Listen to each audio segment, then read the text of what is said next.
আসসালামু আলাইকুম। ডক্টর মোহাম্মদ ইউনূস একজন প্রতিষ্ঠিত ব্যবসায়ী, একজন বিশ্বসেরা ব্যক্তিত্ব। তবে এই জিনিসগুলার রাজনীতি আকাশ পাতাল ব্যবধান। কেউ কেউ বলছেন যে এই সরকারে আসার পরে বা শেখ হাসিনার সরকার পতনের পর সবচেয়ে বেশি লাভ হয়েছে ডক্টর মোহাম্মদ ইউনূস এবং তার প্রতিষ্ঠানের। দেশে করের চাপ বাড়ছে, মানুষের উপর, জীবনযাত্রার উপর ট্যাক্সের নতুন পরিমাণ তৈরি হয়ে গেছে, বিভিন্ন পণ্যের উপর ভ্যাট ট্যাক্স তৈরি হচ্ছে, আর এতে সাধারণ মানুষের নাভিশ্বাস বের হয়ে যাবে। তবে অনেকে বলছেন নিজের 600 কোটি টাকা প্লাস যে ট্যাক্স ছিল সেটা কিন্তু ডক্টর ইউনূস ঠিকই মাফ করিয়ে নিয়েছেন, কিন্তু জনগণের কাঁধে নতুন করে তিনি করের বোঝা চাপিয়ে দিচ্ছেন। এ কেমন সরকার প্রধান? এটা আমার বক্তব্য না, এটা জনগণের বক্তব্য। এখন তার যে মামলাগুলো প্রত্যাহার হয়েছে এটা নিয়েও একটা প্রশ্ন উঠেছিল। আপিল বিভাগ বলছে যে না, এটা নিয়ে বক্তব্যের কোনো সুযোগ নেই, এটা লিগেলি ছিল। তো যাই হোক, আলোচনা সমালোচনা আছে। তো সকল আলোচনা সমালোচনার পরে যেটা সবচেয়ে বেশি জরুরি, যে ডক্টর মোহাম্মদ ইউনূস আসলে যে অন্তর্বর্তী সরকার নিয়ে একটা নির্বাচন করবেন, সেই নির্বাচনটা কেমন হবে। এখন আমরা যতদূর দেখি, যেই দলটা ভারী, যারা রাজপথে নামা যায়, তিনি তাদেরকে ব্যালেন্স করার জন্য অনেক সময় সিদ্ধান্ত নেন, আবার পরবর্তী সময় সেই সিদ্ধান্ত থেকে তার সরকার সরেও আসে, যেমন ঘোষণাপত্র। এবার তিনি বলছেন যে দেশের ইতিহাসের একটা রেকর্ড তিনি ভাঙবেন। তো কি রেকর্ড ভাঙবেন? আগামী জাতীয় নির্বাচনে বাংলাদেশের ইতিহাসের সব রেকর্ড ভেঙে দিয়ে সর্বকালের সেরা নির্বাচন অনুষ্ঠানের পরিকল্পনা করা হচ্ছে বলে জানিয়েছেন ডক্টর মোহাম্মদ ইউনূস। এখন এইটা আসলে কতটুকু সম্ভব হবে? এই মুহূর্তে মাঠে সেনাবাহিনী ম্যাজিস্ট্রেসি পাওয়ার নিয়ে আছে, পুলিশ আছে, র্যাব আছে, বিজিবি আছে, বিডিআর আছে, আনসার আছে, কিন্তু দেশের আইন শৃঙ্খলা পরিস্থিতি যতটুকু ঘোলাটে অবস্থানে আছে, এরকম একটা পরিস্থিতির মধ্যে আগামী 6 মাস পরে বা 1 বছর পরে দেশের ইতিহাসের সর্বসেরা নির্বাচন তিনি করতে পারবেন? সেনাবাহিনীকে রাতারাতি মানুষ কি ভয় পাবে? সেনাবাহিনীকে গুলি করবে, না পুলিশ গুলি করবে যে রাতারাতি ভয় পাবে? নির্বাচনে ভোট কেন্দ্র দখল হবে না, এটা কিভাবে আপনি ভাবতে পারেন? সেখানে আওয়ামী লীগ কোনো রকম ভূমিকা রাখবে না, কিভাবে ভাবতে পারেন?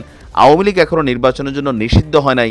আওয়ামী লীগ যদি নির্বাচনে আসে, তাহলে পরিস্থিতি ডক্টর মোহাম্মদ ইউনূস তিনি এখন যেভাবে দেশটাকে চালাচ্ছেন, এভাবে কি আদৌ সম্ভব হবে? বাট তিনি বলছেন যে পারবেন। কার কাছে বলছেন? নরওয়ের রাষ্ট্রদূত হাকন আরাল্ড গুলব্র্যান্ডসনের সাথে সাক্ষাৎকালে তিনি বলেছেন। রাষ্ট্রদূত প্রধান উপদেষ্টাকে নরওয়ের প্রধানমন্ত্রী জোনাস গাহরের একটা চিঠি দেন। চিঠিতে বাংলাদেশ অন্তর্বর্তী সরকারের প্রতি নরওয়ের দৃঢ় সমর্থনের কথাও তিনি জানিয়েছেন।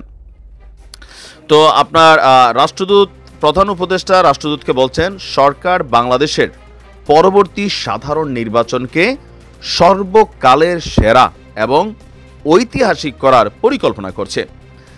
তিনি বলছেন যে তারা একটি উদাহরণ এবং একটি ঐতিহাসিক উদাহরণ তৈরি করতে চান, যেন পরবর্তী সরকারগুলো আসলে একটা নির্বাচনের মডেল কি হবে, একটা নির্বাচন কতটা স্বচ্ছ হইতে পারে, একটা নির্বাচনে আইন শৃঙ্খলা বাহিনীর ভূমিকা কি থাকবে, একটা নির্বাচনের ভোটার তালিকা কেমন হতে পারে, প্রিজাইডিং অফিসারদের দায়িত্ব কেমন হতে পারে, জনগণ ভোট কেন্দ্রে কিভাবে যাবে না যাবে, সব কিছু মিলাইয়া তিনি একটা ইতিহাস তৈরি করতে চান।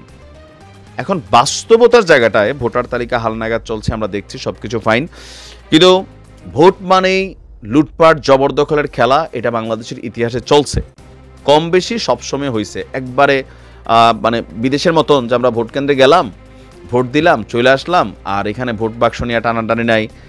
রাতের ভোট তো আমরা ইদানিং দেখছিলাম, বাট ভোটের দিন জাল ভোটের সুযোগ নাই, ভোট কেন্দ্রে হামলার সুযোগ নাই, হ্যাঁ, প্রতিপক্ষের ক্যান্ডিডেটকে মারধরের সুযোগ নাই, বা যারা এজেন্ট থাকেন তাদেরকে বের করে দেওয়ার সুযোগ নাই। এই জিনিসগুলো কিন্তু বাংলাদেশে অ্যাভেলেবেল, আমরা দেখছি এগুলো হয়।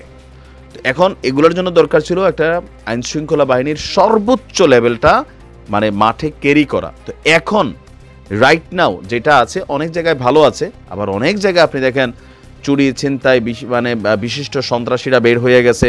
বিভিন্ন জায়গায় পুলিশকে মানুষ দাম দিচ্ছে না, ভয় পাচ্ছে না, পুলিশও মানবিকভাবে অনেকটা দুর্বল হয়ে গেছে। সেনাবাহিনীও রাজপথে আছে ঠিকই, কিন্তু সেনাবাহিনীর সাথে মানুষ বাড়াবাড়ির চেষ্টা করতেছে। আগে যেমন দেখলে মানুষের হাগামতি বেরোতে, এটা থেকে মানুষ সরে গেছে। তো এগুলার পরে নির্বাচনের ঠিক আগ মুহূর্তে দিয়া এই পুলিশকে, আমাদের সেনাবাহিনীকে মানুষ হঠাৎ করে রাতারাতি ভয় পাবে, পুলিশ গুলি করবে, এগুলা কিন্তু দিন শেষ। তো ডক্টর মোহাম্মদ ইউনূস আসলে কোন প্রস্তুতি নিতে যাচ্ছেন, যেটাতে তিনি ইতিহাসের সেরা নির্বাচনটা করবেন। এখানে বিশাল একটা ইস্যু কিন্তু সামনে আছে। তারপরও নিশ্চয়ই তেনার এবং তার উপদেষ্টাদের মেটিকুলাস প্ল্যান আছে। আমরা আশা করি একটা ইতিহাসের সেরা রেকর্ডই নির্বাচন চাই, যে বাংলাদেশের নির্বাচন হলো একটা মানুষ মাইর খেলো না, একটা ফুলের টোকা পড়ল না, একটা লাশ পড়ল না, এরকম একটা নির্বাচন আমরাও চাই। সুষ্ঠু ভোট চাই। ভালো থাকুন।